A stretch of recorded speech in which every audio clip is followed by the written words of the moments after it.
So there were two words back about 50 years ago, 50, in my life that a high school teacher, one of my high school teachers, they were all precious, one of my high school teachers left behind for us as that person's legacy. Two important words. Let's talk about those two words on this We Can Do It Wednesday, and I'll be right back.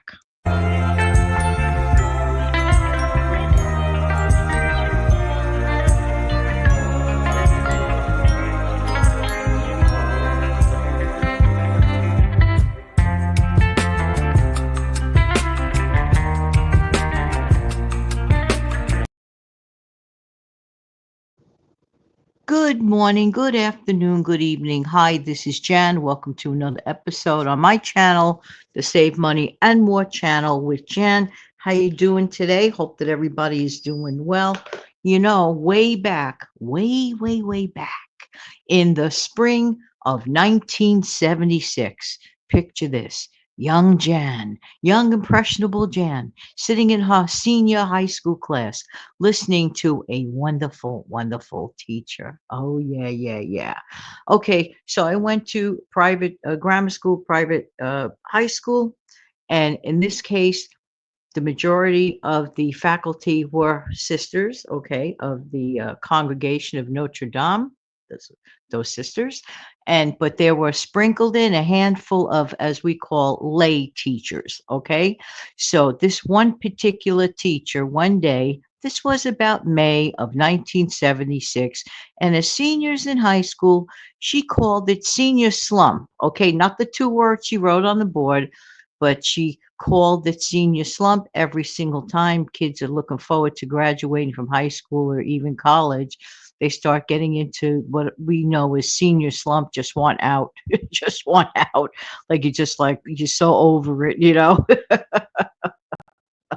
But one day during that spring of 1976, I remember entering the classroom with just two words on the board and an arrow pointing towards the ceiling.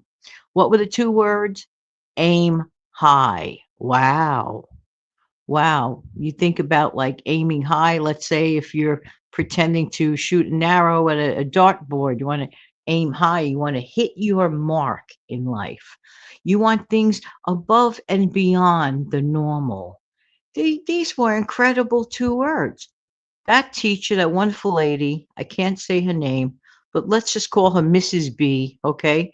Mrs. B took the time out of her busy schedule in life to bring up a subject that had nothing to do with religion, and nothing to do with English. This was just an on her own, sort of an and more kind of message, okay? Like, for example, I love to talk about frugality 95% of the time, but I also added the two words at the end of my channel, and more, okay, so that I could talk about other things as well. That day was an and more moment. She looked at all of us. She said, where are you aiming for? What are you aiming for? What are you looking forward to do? The idea of that message was to stop being okay with just okay. Stop being okay with just getting by. Stop being okay with mamsy-pamsy mediocrity.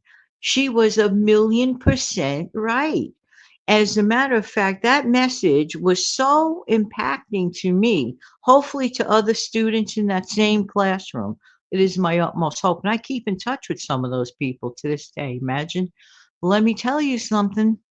Let me tell you something made a difference in the way I view things because a lot of us tend to slack off and we do not think of aiming high. We think maybe it's something just like a school academic thing. And then when you're out of school, oh, well, who cares about that? No. I tried carrying those words, and I believe too, for the most part, I do believe that I have succeeded. I do believe that I've succeeded. Now, it all depends on what you're talking about aiming high for. It's not just in your career, it's not just in your scholastic academic lifestyle. No. It's how you perceive living, how you perceive almost practically every single aspect in your life. Aim high in the friends that you choose, okay? If you smell trouble along the way, listen to your instinct, because 9 out of 10 times that little small voice that you're listening to telling you, no, I shouldn't get involved with such and such a person. No, no, no, that they may have very, very bad intentions or whatever. You have like that safety check going on in your head. 9 out of 10 times, listen to it. Okay. Aim high. You want to be around safer, better situations. Okay. It's like a self protection. Okay. Or, for example, let's say in your financials, okay, you're just scraping by, and I mean scraping. I'm not talking about the lower income person that I give 100% kudos to, who goes beyond scraping. They have a lower income, but yet they manage to remain debt free and never get into any sort of debt problem at all whatsoever, despite that they're lower income, and still get to save. Okay. That person has their own standard of aiming high. They may not have a ton of numbers in terms of money, but they aim high, and that they consistently, keyword here, consistently, without blinking an eyelash, live and continue to live below their means. That's a way of thinking. That's a way of aiming high. Staying out of debt is a way of aiming high in life. Doesn't mean that you have to walk around with the fanciest of clothes, but it means that you're aiming high standards. Certainly make sure that those clothes that you do have are always neat and clean and presentable. You see where I'm going with this, okay? Now, let's talk about something conversely. Now, some people are dissatisfied with their jobs. Understandable. Sometimes people have to take a certain job because, gee, we all have a little bit of a bad habit, and most of us like to do this bad habit about 3 times a day. What's that, Jan? It's called eating. So sometimes we take on jobs just to make sure that we get food on the table and our basic utilities and rent and roof, everything else paid. That's necessity. Nothing wrong with that. But there is something wrong with just thinking that that's the only thing one could do. Then there could be a little bit of a problem. That's when I hear the teacher whispering in my ear, Jan, can you do better than such, whatever? And then the answer is usually, yeah, I really could. Yeah, I really could. It is amazing what a few impacting words from a strong teacher with a brilliant mindset could do. As a matter of fact, I gave the same lesson to my own students who were much younger than high school students, elementary level. I did it in, an age appropriate format to encourage the children to want to go for the gold, if you will, to want to aim for the higher bar, raising the bar in life, and not just being only satisfied with less than mediocre, mamsy pamsy.